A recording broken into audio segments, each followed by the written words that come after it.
Assalamualaikum warahmatullahi wabarakatuh. Selamat pagi, salam sejahtera untuk kita semua. Bismillahirrahmanirrahim. Alhamdulillahirrahmanirrahim. Wassalatu wassalamu ala asyrafil anbiya'i wal mursalin wa ala alihi wa sahbihi ajmain. Yang terhormat Bapak Kepala Sekolah SD Negeri 2 Ketap, yang saya hormati Bapak Ibu dengan guru beserta staf pendidikan yang berbahagia.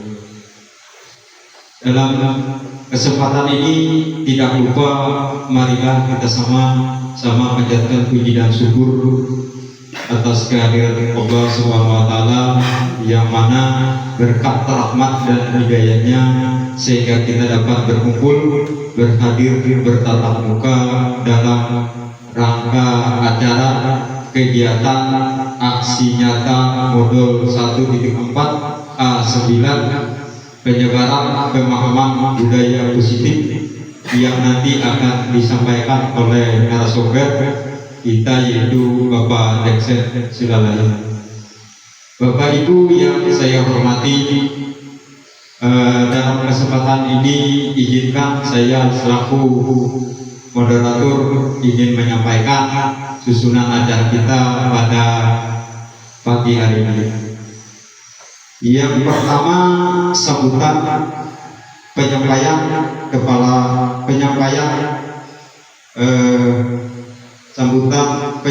kepala sekolah SD Negeri 2 Ketap, dan yang kedua kegiatan inti penyampaian materi oleh narasumber, dan yang ketiga diskusi tanya jawab.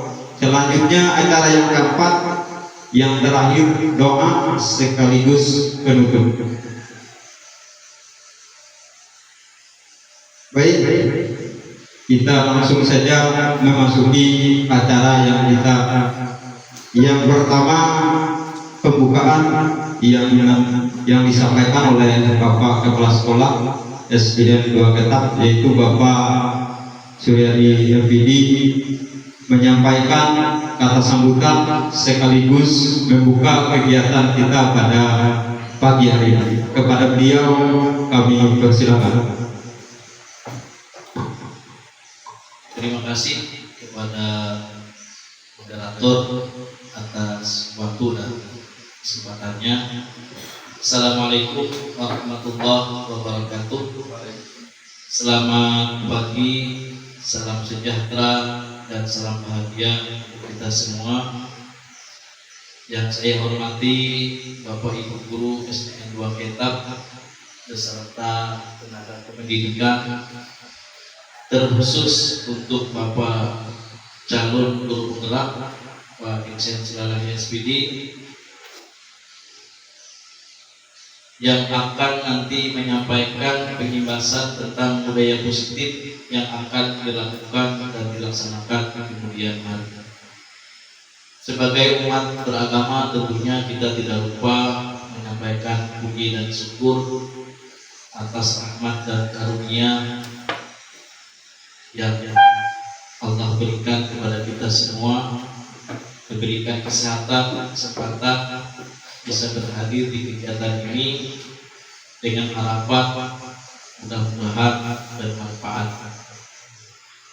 Budaya positif ini sangat membantu dalam penerapan kinerja yang baik, karena kita memberikan tauladan yang baik terhadap kinerja yang akan kita lakukan. Oleh sebab itu, nanti setelah disampaikan tentang pemahaman budaya positif ini merupakan kesadaran, merupakan lahir dari nurani kita sendiri tentang panggilan kerja yang kita lakukan. Oleh sebab itu, budaya positif ini tidak dari eksternal tapi dari internal, dari dalam diri kita yang menumbuhkan budaya positif itu dan menjadi kebiasaan yang dilakukan di satuan pendidikan. Itu pada prinsipnya tentang budaya positif. Dengan rahmat Tuhan yang Maha Kuasa dan kita semua, acara kegiatan pengibasan penyebaran pemahaman budaya positif di Satuan Pendidikan SD 2 Ketak secara resmi kita buka. Demikian, selamat pagi, terima kasih. Assalamualaikum warahmatullahi wabarakatuh. Terima kasih kepada Bapak Kepala Sekolah SD Negeri 2 Ketak yang sudah memberikan kata sambutan. Baik, kita memasuki acara selanjutnya, acara yang kedua yang sama-sama kita tunggu, yaitu penyampaian materi dari narasumber kita, yaitu Bapak Jensen Silahi SPD. Kepada beliau kami persilakan.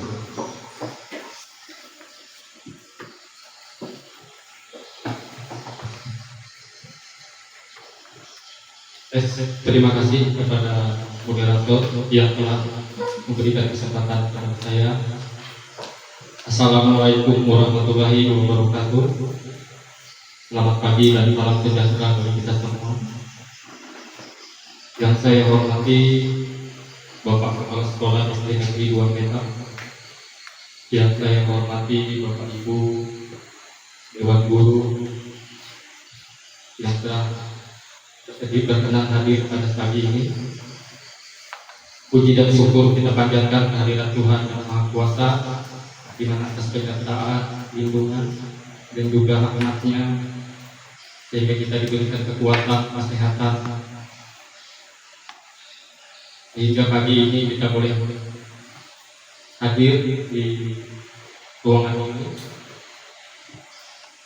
dalam kegiatan aksi nyata modul 1.4.9 penyebaran pemahaman budaya positif di Satuan Pendidikan SD Negeri 2 Ketak, yang mana aksi nyata ini merupakan suatu tugas saya selaku calon guru penggerak angkatan 10, yang mana ini merupakan modul 1. Modul 1 ini terdiri dari submodul 1.1 sampai 1.4. Setelah ini saya akan menjalani modul 2, dan modul 2 nanti juga akan memiliki submodul sebanyak 4. Jadi di sini saya akan menyebarkan mengenai pemahaman budaya positif di Satuan Pendidikan SD Negeri 2 Ketak, dan kiranya apa yang saya sampaikan nanti dapat bermanfaat bagi tentunya bagi diri saya sendiri dan juga kepada Bapak Ibu semua.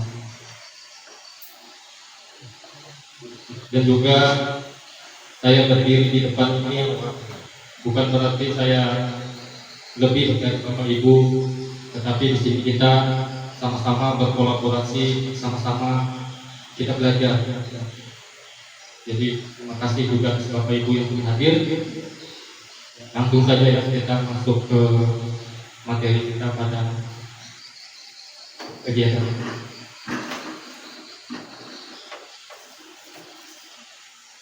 Sebelumnya saya mengucapkan selamat datang para guru hebat. Mari belajar bersama, berkolaborasi dan saling mendukung demi mewujudkan budaya positif di SD Negeri 2 Ketak yang kita cita-citakan. Di dalam aksi nyata modul 1.4 ini itu merupakan konsep utama budaya positif. Nah, di dalam konsep budaya positif ini saya mengambil beberapa intisari atau pokok pembahasan. Yaitu pertama, perubahan paradigma belajar. Kemudian kedua, disiplin positif. Yang ketiga, kebutuhan dasar manusia. Kemudian motivasi perilaku manusia, dan yang kelima posisi kontrol restitusi dan keyakinan kelas serta segitiga restitusi. Nanti kita akan membahas satu persatu dari 7 topik utama. Dan selanjutnya kita masuk ke Slide selanjutnya. Ya, pembelajaran dengan paradigma baru. Pembelajaran dengan paradigma baru ini dirancang berdasarkan prinsip pembelajaran yang terdiferensiasi sehingga setiap siswa belajar sesuai dengan kebutuhan dari tahap perkembangannya untuk mewujudkan profil pelajar Pancasila. Nah, di sini pembelajaran dengan paradigma baru ini karena selama ini kita pembelajaran itu berpusat pada guru atau secara klasikalnya itu bahwa pembelajaran itu berpusat kepada guru. Jadi guru di sini merupakan teacher center, kalau bahasa lainnya teacher center. Jadi semua berpusat kepada guru. Nah, sementara di pembelajaran dengan paradigma baru ini ada perpindahan atau perubahan yang mana pembelajaran itu berpusat pada peserta didik atau student center. Di sini kita sebagai guru diharapkan bahwa kita sebagai fasilitator atau guru yang menuntun dari peserta didik kita. Jadi kita di sini menuntun dari setiap karakteristik, kemudian minat dan baca mereka semua, kita menuntun mereka. Jadi sesuai dengan kodrat alam dan juga kodrat zamannya. Yang mana semua pembelajaran paradigma baru ini bertujuan untuk mewujudkan profil pelajar Pancasila. Yang mana di dalam profil pelajar Pancasila ini ada 6 dimensi atau 6 unsur ya. Boleh kita baca, mungkin semua sudah pernah mendengar ya apa itu program Pancasila dan dimensinya. Jadi kita bisa sama-sama ya membaca di sini. Pertama itu beriman dan bertakwa kepada Tuhan yang Maha Esa dan berakhlak mulia. Itu dimensi yang pertama. Kemudian yang kedua, di sini juga berkebinekaan global. Ini merupakan dimensi yang kedua. Kemudian dimensi yang ketiga yaitu bergotong royong. Kemudian dimensi yang keempat kreatif. Kemudian dimensi yang kelima bernalar kritis dan yang keenam yaitu mandiri. Kita sepakat, artinya kita mewujudkan profil pelajar Pancasila di sekolah kita yang kita cintai. Kemudian kita masuk ke disiplin positif. Mungkin Bapak Ibu sudah sering mendengar kata disiplin.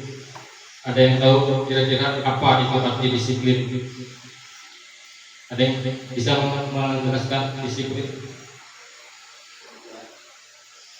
Disiplin itu dimaknai sesuatu yang dilakukan seseorang pada orang lain untuk mendapatkan kepatuhan atau ketaatan. Kita cenderung menghubungkan kata disiplin ini dengan ketidaknyamanan karena disiplin ini mengandung ada unsur hukuman.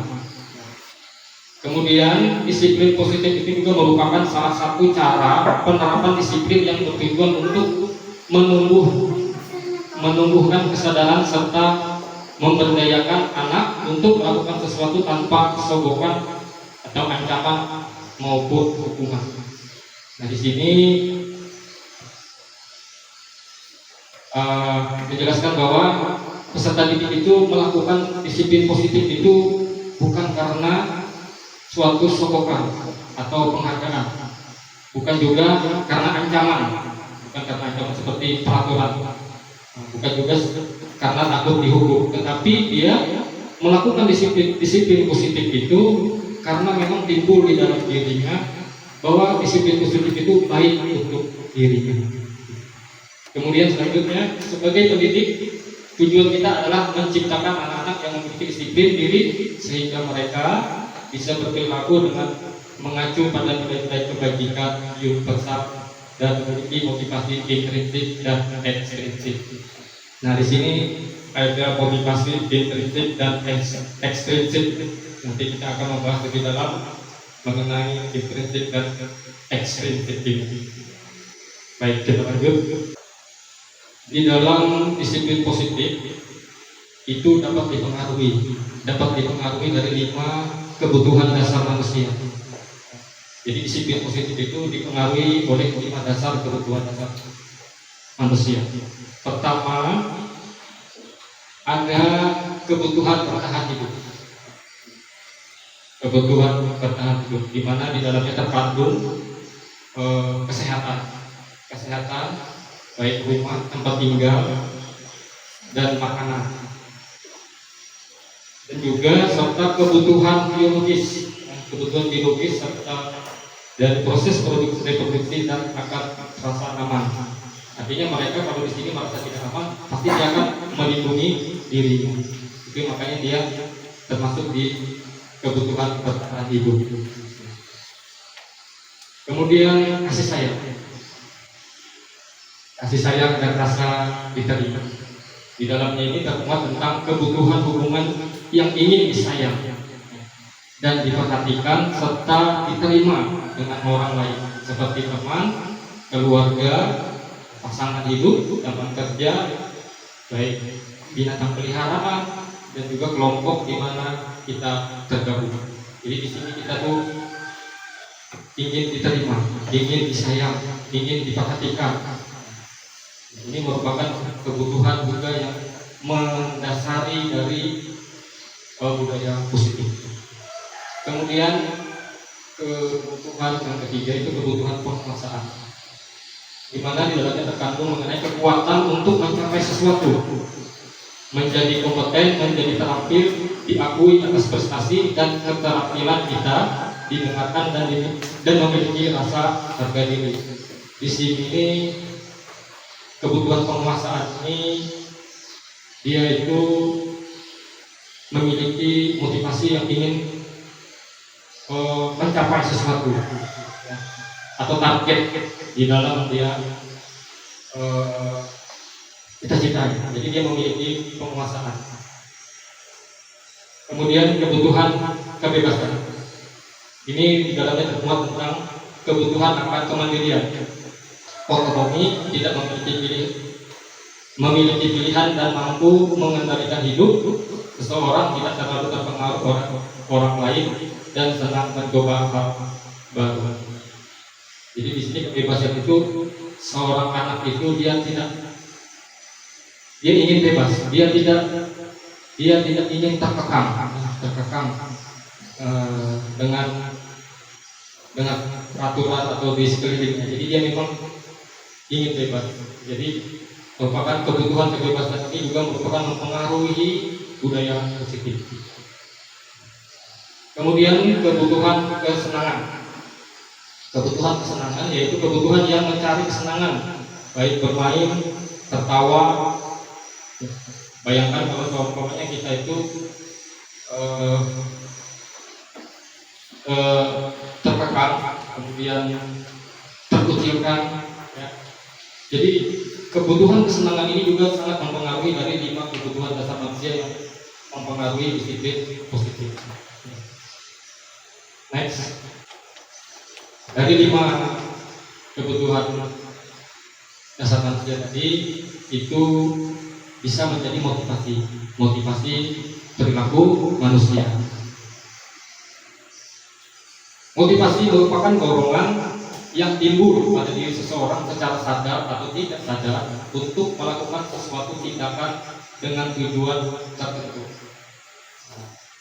Jadi motivasi perilaku manusia ini apa? Yang pertama itu menghindari ketidaknyamanan dan hukuman. Pasti kita semua kalau bisa itu menghindari yang namanya ketidaknyamanan dan hukuman. Itu memang pasti. Jadi murid melakukan disiplin diri karena dia takut dihukum. Ini merupakan motivasi ekstrinsik. Artinya motivasi ini datang dari luar diri peserta didik, bukan dari dalam hatinya, bukan dari dalam dirinya. Ini karena dia merasa takut, kemudian dia takut dihukum. Jadi daripada aku dihukum lebih baik menurut saja. ikuti saja. Padahal itu sebenarnya bukan dari dalam hatinya, karena dia takut. Itu yang merupakan motivasi dari luar atau ekstrinsik. Kemudian motivasi yang kedua yaitu mendapatkan imbalan atau penghargaan dari orang lain. Di sini yaitu murid melakukan disiplin diri karena ia ingin mendapatkan imbalan. Ini merupakan motivasi ekstrinsik juga. Contoh seperti itu. Budi, tolong belikan Bapak buku.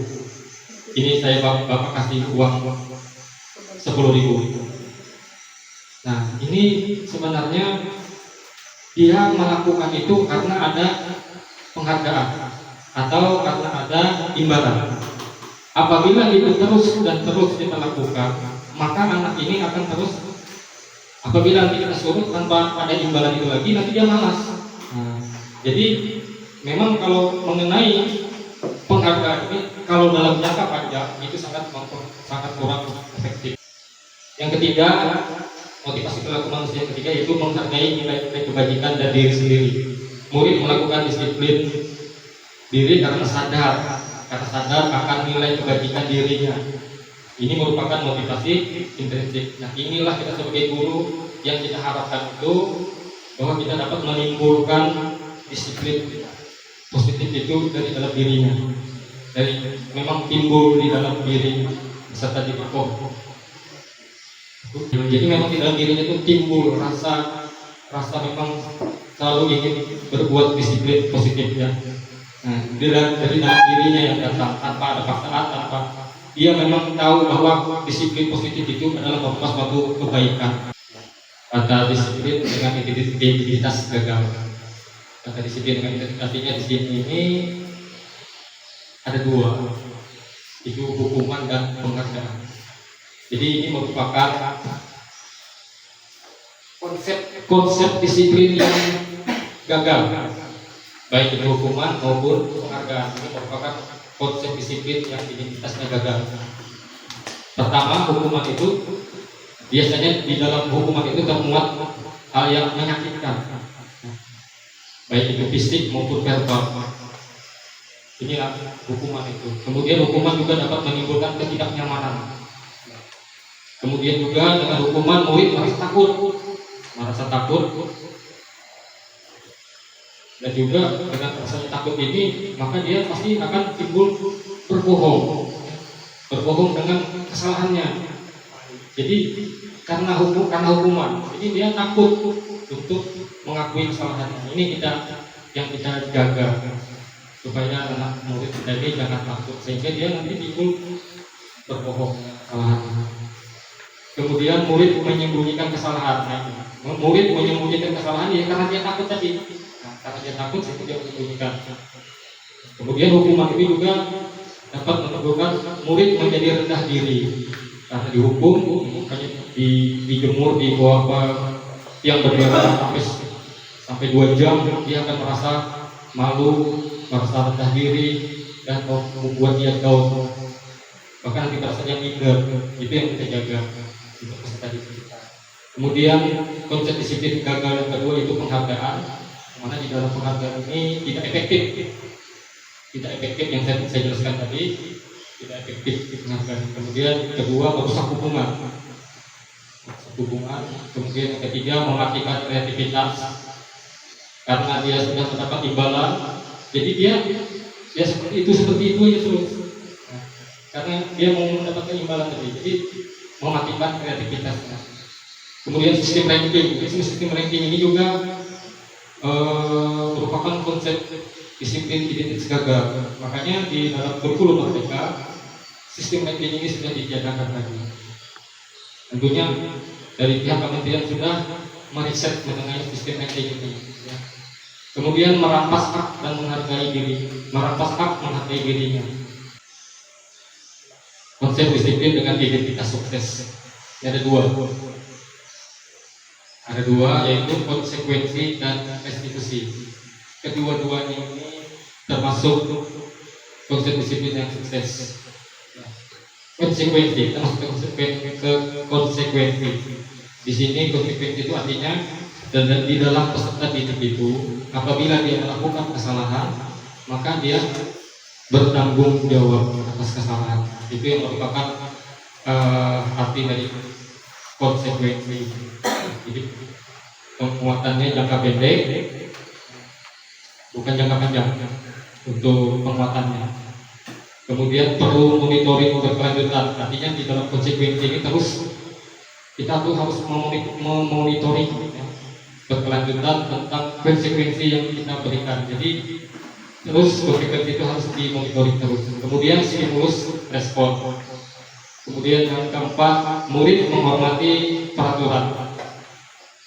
Kemudian yang kelima, kehilangan waktu untuk merenungi kesalahan. Kemudian kita masuk ke konsep disiplin identitas sukses yang kedua, yaitu restitusi. Restitusi ya. Ini yang diharapkan oleh kementerian. Nah, terkhusus kami di Guru Penggerak ini baru mengenal kata-kata restitusi. Ya. Semenjak jadi pendidikan di Guru Penggerak, saya pribadi baru mengenal kata-kata ini, restitusi. Nah, di mana restitusi itu murid bertanggung jawab untuk perilakunya. Ya. Jadi murid itu bertanggung jawab untuk perilakunya dan bagaimana dia memperbaiki dari kesalahannya. Kemudian yang kedua, fokus pada pemecahan masalah jangka panjang. Kemudian yang ketiga, murid menghormati dirinya dan orang lain. Yang keempat, teori kontrol, dirinya memegang kontrol atas dirinya sendiri. Dia yang memegang kontrolnya. Kemudian yang kelima, murid bersemangat memperbaiki kesalahan. Ya, nanti kita akan lebih mendalam lagi membahas mengenai restitusi. Konsep disiplin dengan pendekatan restitusi. Definisi restitusi. Restitusi adalah proses menciptakan kondisi bagi murid untuk memperbaiki kesalahan mereka sehingga mereka bisa kembali pada kelompok mereka dengan karakter yang lebih kuat. Definisi dari restitusi itu. Kemudian ciri-ciri restitusi, ciri-cirinya. Pertama, bukan menebus kesalahan, namun belajar dari kesalahan. Nah, di sini peserta didik itu dia menyadari kesalahannya, bahwa dia harus memperbaiki dirinya. Jadi dia menyadari dengan sendirinya bahwa kesalahannya. Kemudian yang kedua, memperbaiki hubungan. Ya, jadi dengan restitusi ini memperbaiki hubungan atas kesalahannya. Jadi dengan siapa dia berbuat kesalahan, tentunya dengan restitusi ini nanti akan dibantu dengan bagaimana cara memperbaiki hubungan yang mungkin dari kesalahan itu mengakibatkan sesuatu yang mungkin menyakitkan atau menyakiti secara verbal maupun fisik. Jadi di sini kita memperbaiki hubungan itu. Kemudian restitusi yang ketiga yaitu tawaran, bukan paksaan. Nah, di sini restitusi itu menawarkan untuk penyelesaian, bukan dipaksa. Kemudian yang keempat, menuntun untuk melihat ke dalam diri. Berarti mereka itu kita tuntun mereka supaya merefleksi dirinya, merenungkan kenapa ya saya tadi berbuat salah dengan teman saya. Oh ya, berarti saya harus minta maaf kepada teman saya tadi. Nah, jadi mereka itu kita tuntun supaya mereka itu menyadari kesalahan. Kemudian yang kelima, diri restitusi itu mencari kebutuhan dasar yang mendasari tindakannya. Jadi di sini kita mencari tahu. Jadi kita menanyakan,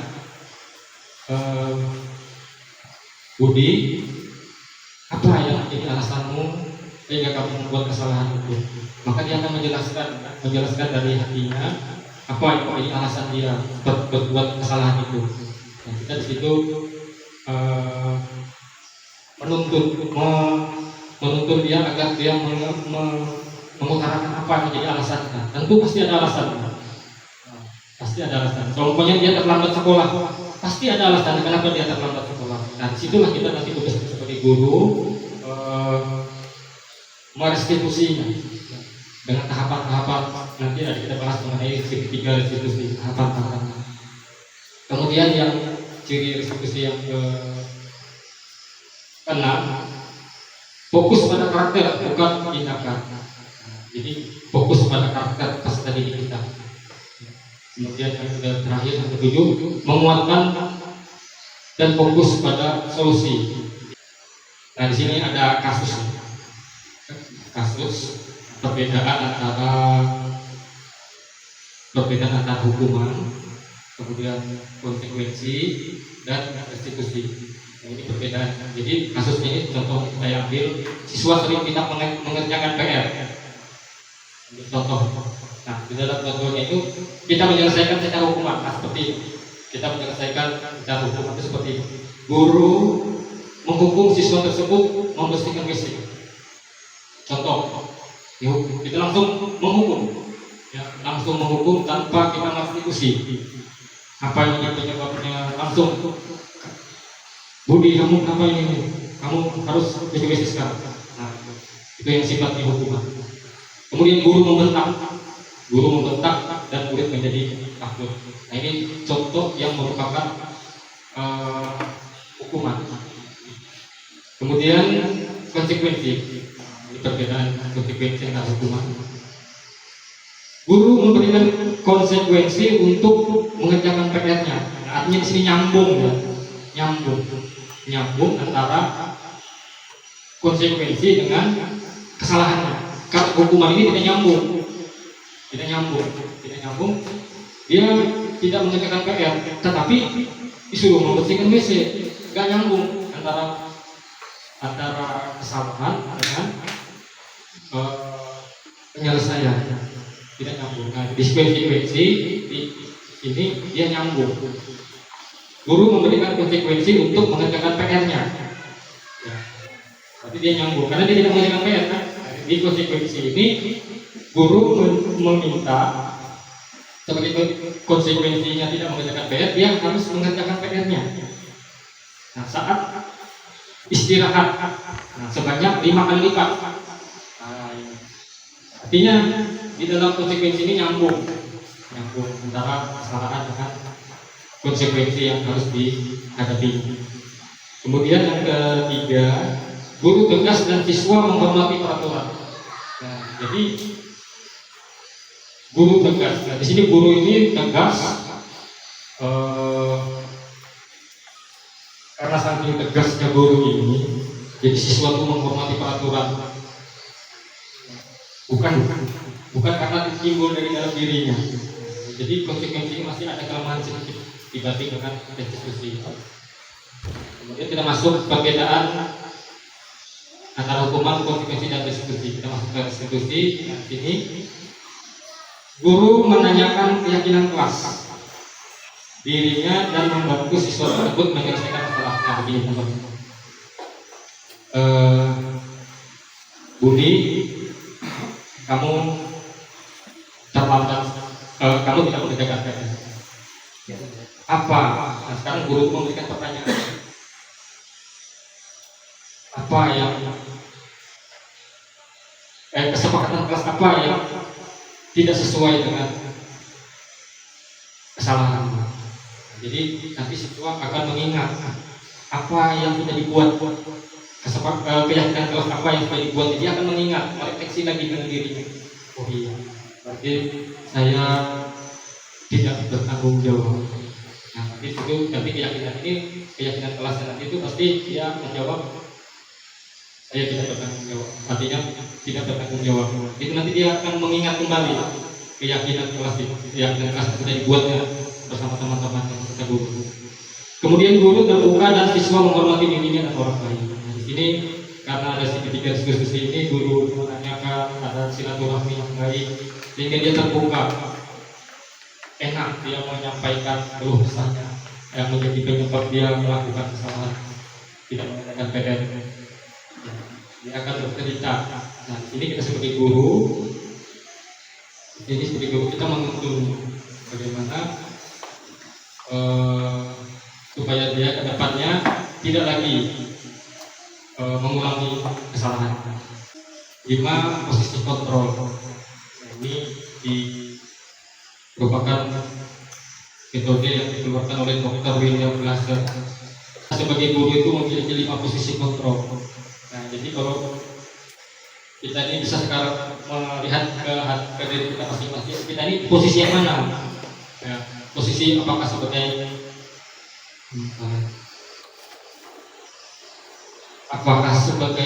penghukum, posisi sebagai penghukum, atau sebagai posisi pemantau, atau posisi sebagai manajer, atau posisi pembuat merasa bersalah, atau posisi sebagai teman.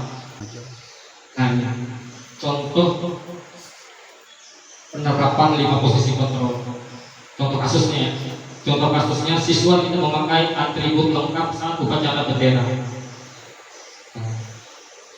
Ini kita sebagai posisi kontrol, kita sebagai penghukum. Nah, ini berarti ini yang dilakukan guru. Kalau kita sebagai posisi kontrol, kita sebagai penghukum, ini berarti di sini bunyinya patuhi aturan sekolah, lalu berdiri di depan barisan. Nah, berarti ini kalau kita seperti ini, berarti kita sebagai posisi kontrol, kita sebagai penghukum. Begitu. Kemudian apakah kita ini sebagai posisi di pembuat rasa bersalah? Nah, ini penjelasannya bahwa berapa kali ibu guru harus memberitahu kamu, bu guru kecewa sama kamu. Nah, di sini dia akan merasa bersalah karena gurunya kayak mungkin memalas. Jadi dia akan merasa bersalah di sini. Kemudian kita sebagai guru, sebagai teman. Nah, di sini ayolah yang tertib, buat guru bangga. Kali ini tidak apa-apa kamu salah. Nah, di sini sebagai teman itu artinya begini. Kita sebagai guru itu kurang wibawanya karena kita itu dianggap peserta didik sebagai temannya. Jadi kurang wibawanya kita. Kalau kita sebagai teman. Kemudian pemantau. Kamu sudah melanggar. Apa peraturan dan konsekuensinya? Berarti kalau kita tadi membahas mengenai konsekuensinya, tentang konsekuensi, berarti kita itu sebagai pemantau, ya. Kemudian manajer. Nah, ini yang diharapkan itu kita ini sebagai manajer. Apakah kamu tahu kesalahanmu? Kira-kira bagaimana kamu akan memperbaiki kesalahan ini? Nah, di sini ada kita penuntunan. Kita menuntun peserta didik kita, yaitu dengan menggunakan segitiga restitusi tadi.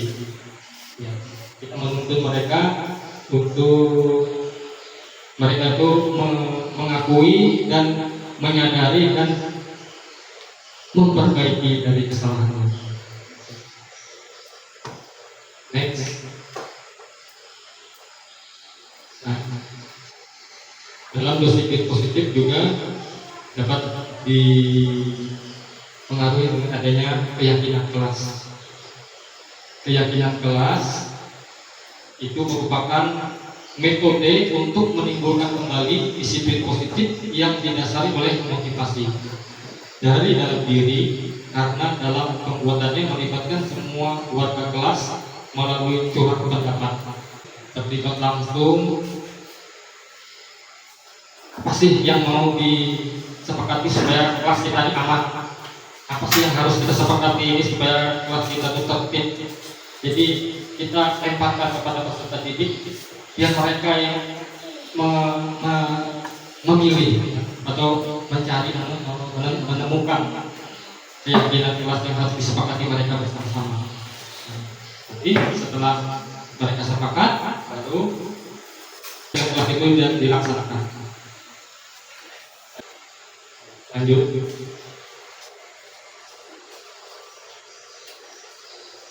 Nah, ini contoh keyakinan kelas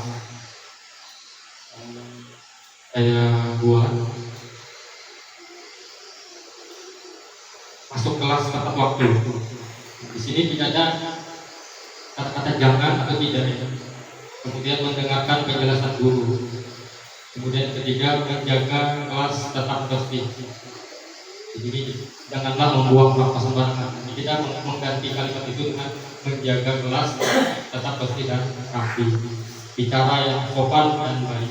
Kemudian saling membantu dan mengingatkan teman jika melakukan kesalahan. Ini contoh yang kelas yang sudah kita buat.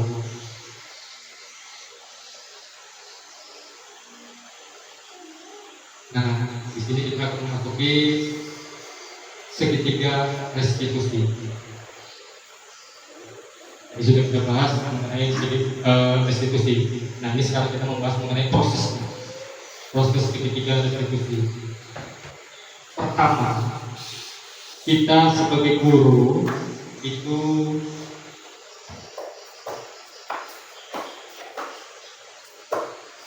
menstabilkan identitas. Menstabilkan identitas itu kan seperti itu katakan. Nah, setiap orang pasti pernah melakukan kesalahan. Bapak sendiri pun bisa melakukan kesalahan. Nah, itu kita artinya sudah menstabilkan identitas. Dan kamu bukan satu-satunya yang pernah melakukan kesalahan. Jadi di sini kita menstabilkan identitas peserta didik dengan mengajukan pertanyaan seperti ini, menyampaikan pertanyaan seperti ini. Kemudian setelah kita menstabilkan identitas peserta didik kita memvalidasi tindakan akal, kita memvalidasi. Nah, jadi di sini kita akan bertanya lagi kepada peserta didik. Kamu tentunya punya alasan mengapa melakukan kesalahan ini. Nanti dia akan menjelaskan, akan mencurahkan apa yang menjadi alasannya dia membuat kesalahan itu, alasannya. Kemudian, lalu di sini kita adakah cara yang lebih efektif untuk mendapatkan apa yang kamu butuhkan? Nanti kita akan menjelaskan kenapa sih kamu sampai berbuat demikian. Nah, nanti kita sebagai guru pasti ada cara lain selain perbuatan yang kesalahan yang kamu buat itu. Ada cara lainnya dengan apa? Nah, di sini kita akan menuntut seluruh didik. Kemudian yang proses ketiga itu menanyakan keyakinan. Nah, tadi menanyakan keyakinan artinya keyakinan kelas kita yang sudah kita buat. Nah, ya, prosesnya itu. Jadi kita di sini menanyakan kesalahannya ini, kesalahan peserta didik ini, kita menanyakan keyakinan kelas apa yang telah kita sepakati. Nanti dia akan ingat. Oh, tapi kesepakatan kelas ini yang saya lakukan. Dia akan ingat. Ketika kita menanyakan keyakinan kelas apa yang telah kita sepakati, dia pasti akan ingat. Oh, kesepakatan kelas ini yang saya lakukan. Sementara kesepakatan kelas itu saya yang membuat. Nah, jadi dia akan ingat dan merefleksi dirinya. Kemudian kamu ingin menjadi orang seperti apa? Otomatis dia kan pasti berpikir menjadi orang yang positif. Oh, aku mau berubah, aku mau berubah, aku mau minta maaf. Oh, aku saya tidak lagi mengulangi kesalahan saya. Nanti dia akan timbul rasa penyesalan dan kesalahan itu.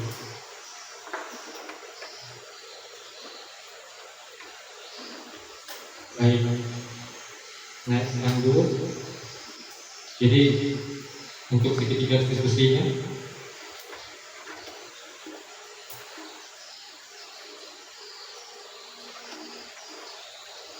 iya, berarti sudah selesai ya materi yang kita sampaikan. Nah, di sini saya mengambil suatu kesimpulan. Suatu kesimpulan itu budaya positif harus dibangun untuk menumbuhkan motivasi internal. Ini budaya positif harus dibangun untuk menumbuhkan motivasi internal. Artinya motivasi yang timbul dari dalam hati hatinya, di dalam dirinya sendiri, bukan karena ada imbalan atau paksaan, bukan karena ada hukuman, lalu dia melaksanakan motivasi disiplin positif itu, tetapi dia timbul di dalam hati. Internet disiplin positif bagi murid yang nantinya akan ikut berpengaruh kepada pencapaian visi dan misi sekolah. Dengan adanya disiplin positif ini, nanti kita akan pasti mencapai apa yang menjadi visi dan misi kita dari sekolah kita. Kemudian membangun budaya positif tentu saja tidak bisa dilakukan sendiri, melainkan butuh kolaborasi dari semua warga sekolah, mulai dari kepala sekolah, guru, tenaga pendidikan, dan murid. Bahkan juga dibutuhkan dukungan dari orang tua dan komite sekolah. Ya. Inilah yang menjadi kesimpulan yang akan saya sampaikan pada yang hari ini, dan kiranya dapat bermanfaat bagi kita semua. Tentunya kita juga berharap kita dapat mengimplementasikannya di dalam diri kita maupun juga di dalam sekolah kita. Demikian, saya juga mohon maaf jika di dalam penyampaian saya ada kesalahan atau kekurangan, mohon dimaafkan. Bahwa saya yakin bahwa tidak ada gading yang tidak retak, jadi tidak ada manusia yang sempurna. Baik, untuk selanjutnya saya juga ucapkan terima kasih kepada Bapak Ibu semua atas kesediaan waktunya untuk mengikuti kegiatan pengimbasan ini mulai dari awal sampai terakhir. Demikian saya akhiri. Wassalamualaikum warahmatullahi wabarakatuh. Selamat siang dan salam sejahtera bagi kita semua. Saya kembalikan ke moderator. Terima kasih kepada Bapak narasumber yang sudah menjelaskan materi aksi nyata menyebarkan kebebasan budaya positif. Baik, kita memasuki acara yang ketiga, yaitu diskusi atau tanya jawab. Kami persilakan kepada Bapak Ibu semua yang ingin bertanya tentang materi yang sudah dijelaskan Bapak narasumber, yaitu Bapak Eksen Silalahi. Ada, persilakan, Ibu Marufah. Terima kasih atas kesempatannya yang telah disediakan. Tadi Bapak ada menyampaikan mengenai kontrak alam dan kontrak zaman. Mohon kepada Bapak menjelaskan tentang apa itu kontrak alam dan kontrak zaman. Hanya itu saja yang saya tanyakan. Saya persilakan kepada narasumber untuk menjawab pertanyaan saya. Saya ucapkan terima kasih.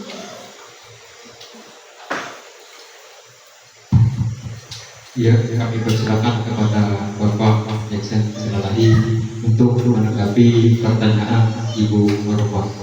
Kepada Bapak kami persilakan. Ya, terima kasih kepada Ibu Marufah yang telah memberikan pertanyaan. Benar, tadi saya di awal tadi menyampaikan mengenai kodrat zaman dan kodrat alam. Jadi begini, kita sebagai guru itu menuntun peserta didik kita berdasarkan kodrat alam maupun kodrat zaman. Nah, di sini saya menjelaskan mengenai kodrat alam ini kodrat yang memang berasal dari dalam diri anak itu sendiri, memang bawaan dari lahirnya. Kemudian kodrat alam ini dipengaruhi oleh lingkungan dan budaya di mana peserta didik itu berada. Itu yang merupakan kodrat alam. Nah, kemudian kodrat zaman. Kodrat zaman itu sebagai guru kita dapat menuntut peserta didik kita untuk bisa menyesuaikan perkembangan umur. Jadi memang kita tidak bisa pembelajaran yang 20 tahun silam kita sepenuhnya mengimplementasikan itu dalam kehidupan peserta didik di zaman sekarang. Tentunya kita sebagai guru bisa menuntun peserta didik itu untuk bisa mengikuti perkembangan zaman. Nah, itu bagaimana? Tentunya kita menggunakan metode-metode pendekatan yang sudah disediakan oleh kementerian untuk kita mengenalkan kemajuan zaman dari teknologi dan informasi. Mungkin itu yang dapat saya sampaikan. Tidak ada lagi yang lain, silakan saudara. Terima kasih kepada Bapak Saudara yang sudah memberikan tanggapan pertanyaan dari Ibu Bapak. Baik, kami berikan kesempatan kedua kalinya kepada Bapak Ibu yang ingin bertanya tentang materi yang sudah dijelaskan di persilakan.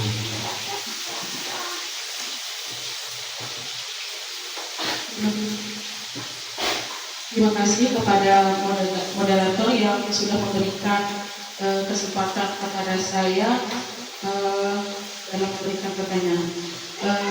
Di sini tadi ada sudah dipaparkan oleh Bapak narasumber tadi masalah tentang keyakinan kelas. Yang ingin saya tanyakan, bagaimana proses alur dari cara pembuatan keyakinan kelas tersebut. Terima kasih. Saya kembalikan ke moderator. Terima kasih pada Ibu Aminah yang sudah bertanya pertanyaannya yang bagus sekali. Kami persilakan kepada Bapak narasumber untuk menanggapi pertanyaannya. Kepada Bapak kami persilakan.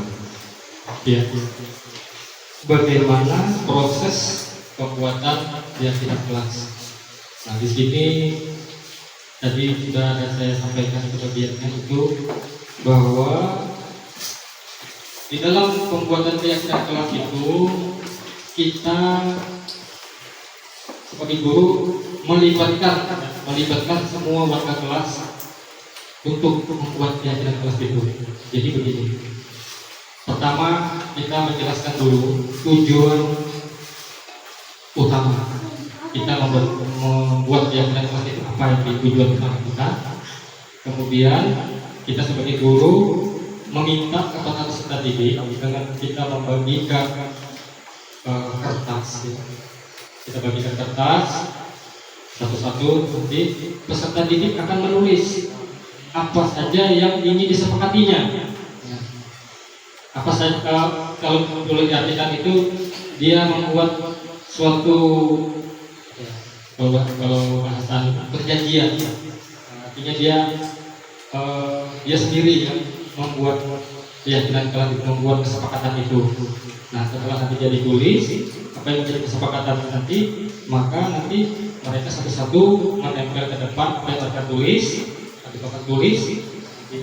setelah itu kita sebagai guru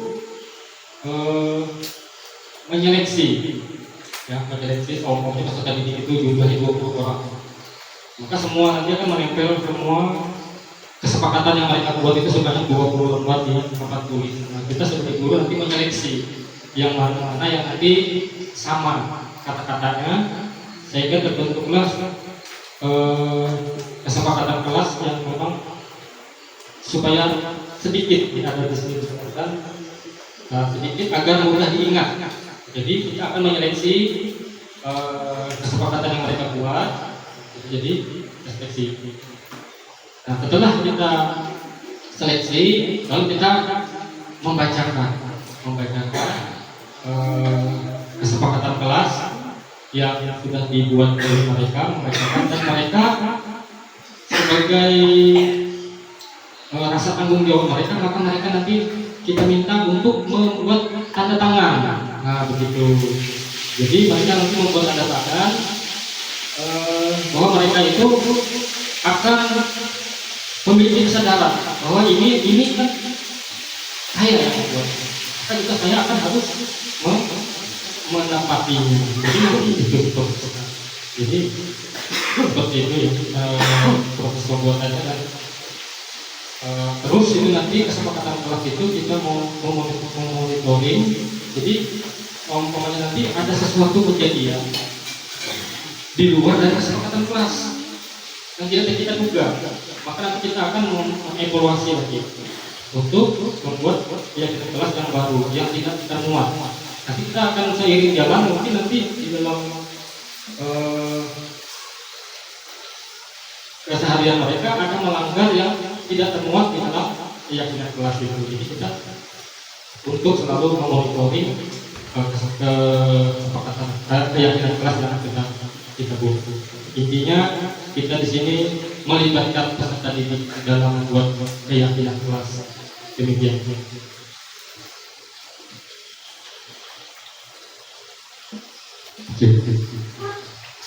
Ya, kami beri kesempatan lagi yang ingin bertanya. Bapak Ibu semua ada? Cukup. Ya, kita cukupkan tanya jawab kita pada hari ini.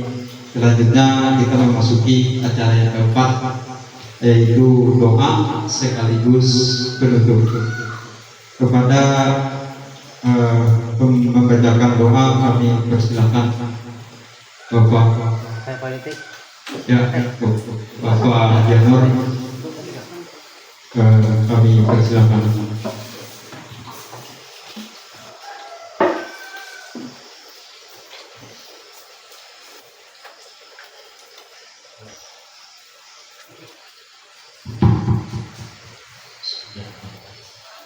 Marilah kita berdoa beragama dan percaya pada masing-masing untuk dapat Islam disertai dengan ajar Fatihah.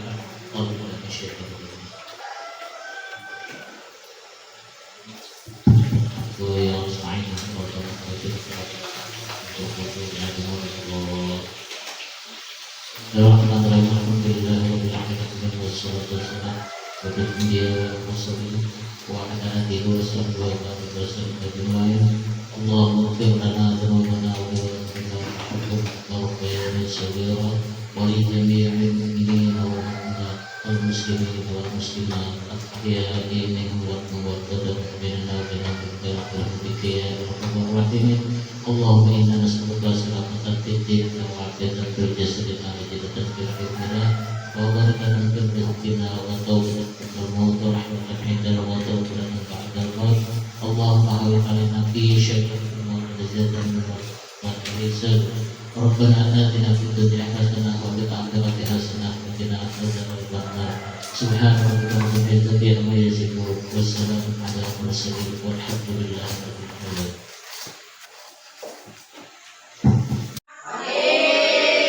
Sehat semua?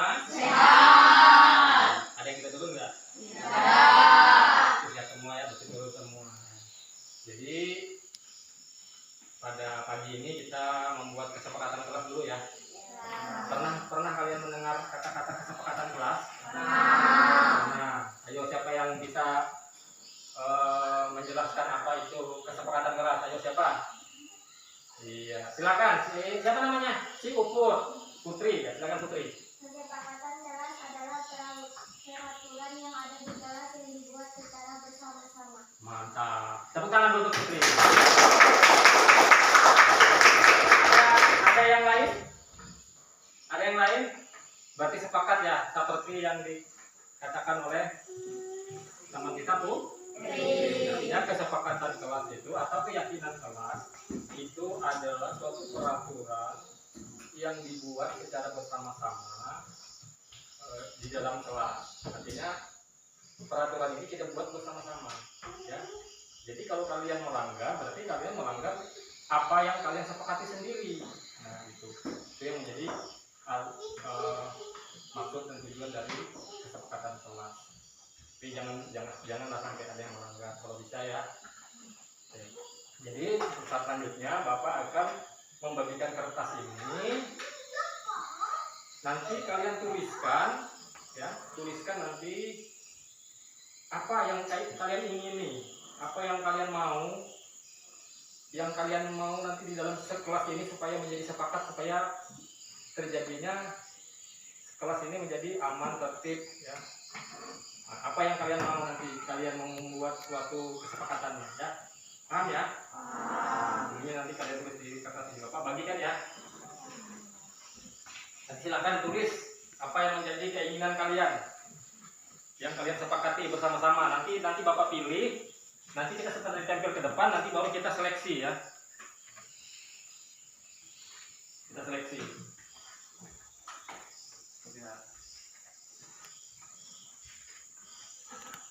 Ya, yang sudah dapat kertasnya silakan ditulis ya. Apa yang jadi kesepakatannya, silakan tulis.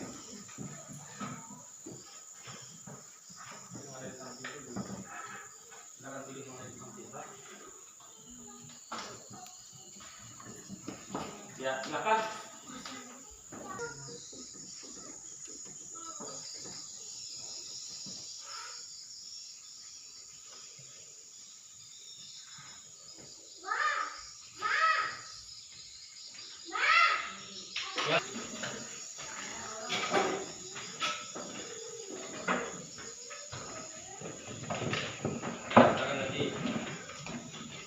Nanti kalau ada yang sama nanti kan baru kita pilih.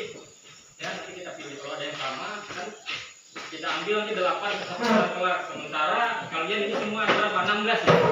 Berarti ada yang 8 nanti yang akan dieliminasi. Nanti kita ambil 8. Jadi perwakilannya aja.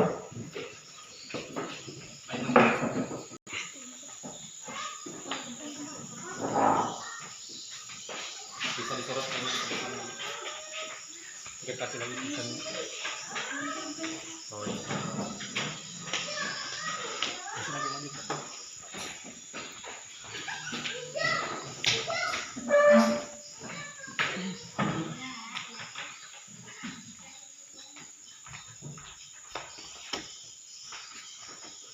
Terbalik lagi. Jadi segi bahasa di belakang paralelnya.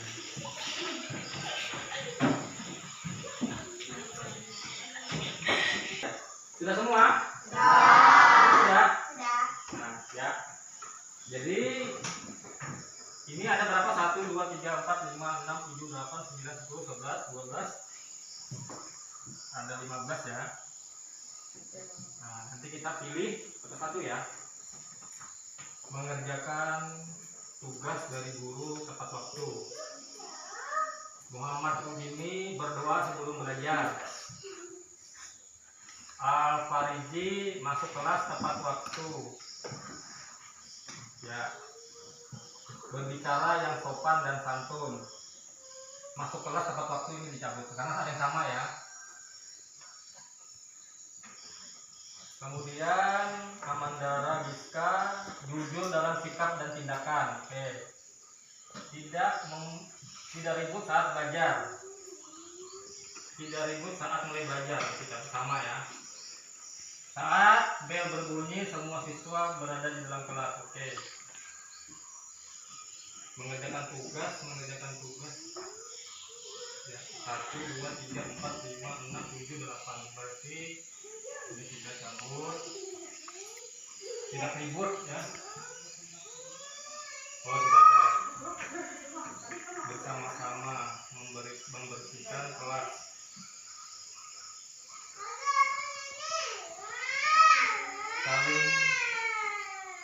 Saling tolong menolong satu sama lain ya. Oke. 1, 2, 3, 4.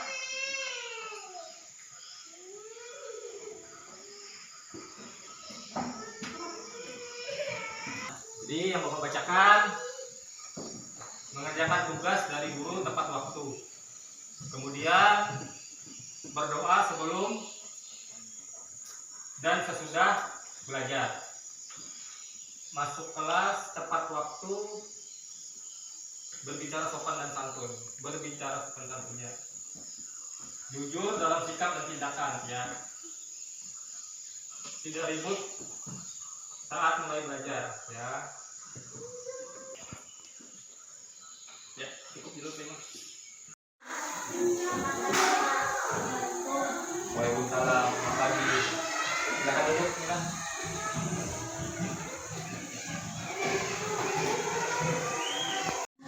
Waalaikumsalam. Selamat pagi Mira, silakan duduk Mira. Tahu mengapa Mira dipanggil Bapak ke ruangan Bapak ini? Mungkin karena saya terlambat tadi, Pak. Iya benar. Mira, semua orang pernah melakukan kesalahan. Begitu juga Bapak, bisa juga Bapak melakukan kesalahan. Di sini Bapak tidak mencari siapa yang salah. Di sini Bapak mau sama-sama kita mencari bagaimana solusinya untuk Amira tidak lagi terlambat ke sekolah. Iya, Pak. Boleh Bapak tahu mengapa orang tadi terlambat? Saya terlambat karena saya tidur terlalu larut malam. Hmm. Karena menemani mama menjenguk nenek yang sakit di kampung sebelah sampai jam 11 malam, Pak. Oh begitu.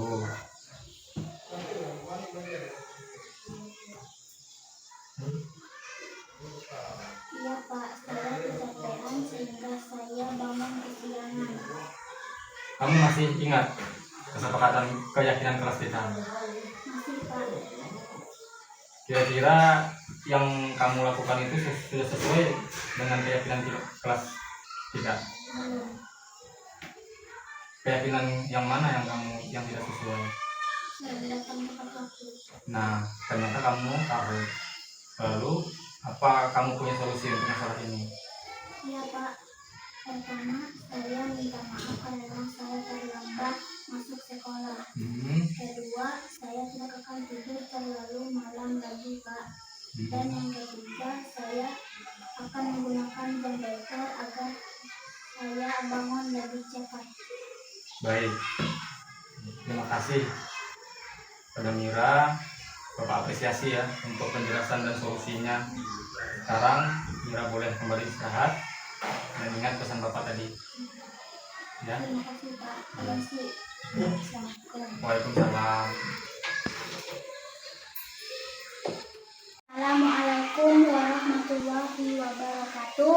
Saya Amira Putri, peserta didik kelas 4. Saya ucapkan terima kasih kepada Bapak Jackson Silalahi.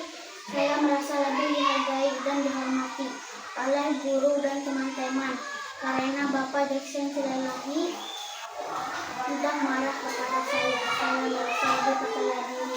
Saya senang dan bahagia dengan adanya keyakinan kelas yang dibuat bersama antara guru dan murid. Hal ini membantu saya untuk memahami apa yang diharapkan dari diri sendiri. Saya di kelas dan bagaimana saya dapat berperilaku dengan baik. Assalamualaikum warahmatullahi wabarakatuh.